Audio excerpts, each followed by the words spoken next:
بسم اللہ الرحمن الرحیم۔ السلام علیکم۔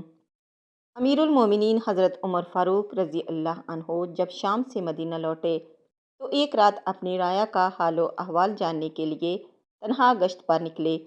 ان کا گزر ایک بڑھیا کے قریب سے ہوا جو اپنے خیمے میں بیٹھی تھی۔ آپ اس کے پاس گئے۔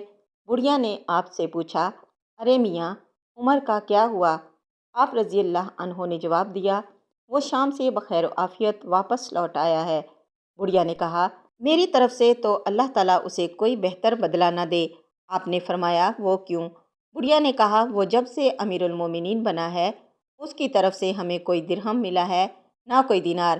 آپ رضی اللہ عنہ نے فرمایا، آپ یہاں اس ویرانے میں ہیں۔ بیچارے عمر کو آپ کی حال کی کیا خبر؟ کہنے لگی، واہ کیا عجیب بات کہی تو نے، باخدا میں سوچ بھی نہیں سکتی کہ کوئی آدمی لوگوں کی گردنوں پر حاکم مقرر ہو جائے اور پھر اسے مشرق و مغرب میں رہنے والوں کی خبر نہ ہو۔ یہ سن کر حضرت عمر رو پڑے اور اپنے آپ سے کہنے لگے، ہائے عمر، ہر آدمی تجھ سے زیادہ سمجھدار ہے۔ پھر آپ نے اس سے فرمایا، ارے خدا کی بندی، عمر کی طرف سے جو ظلم تجھ پر ہوا ہے وہ تم مجھ کو کتنے کے بدلے فروخت کرے گی؟ میں اسے خریدنا چاہتا ہوں کیونکہ جہنم کے سبب مجھے عمر پر بڑا ترس آنے لگا ہے۔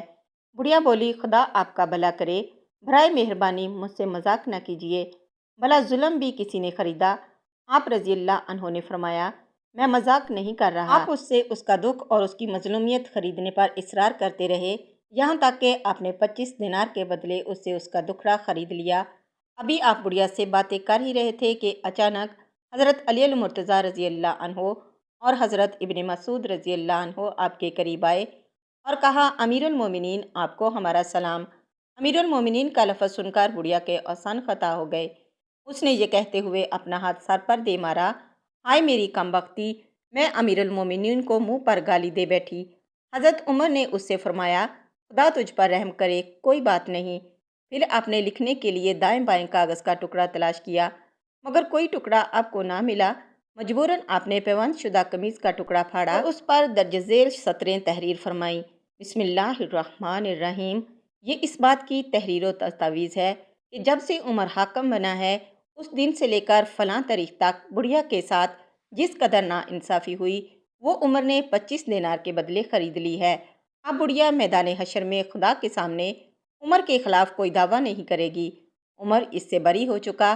علی ابن ابی طالب اور عبداللہ ابن مسعود اس سودے کے گواہ ہیں۔ کپڑے کے ٹکڑے پر لکھی یہ دستاویز آپ نے اپنے بیٹے کے حوالے کر دی اور ان سے فرمایا، جب میں مر جاؤں تو اسے میرے کفن میں رکھ دینا، اس کے ساتھ ہی میں اپنے پروردگار سے ملوں گا۔ ایک روایت میں ہے کہ یہ دستاویز آپ رضی اللہ عنہ نے سیدنا ابو طلحہ رضی اللہ عنہ کے حوالے کر دی۔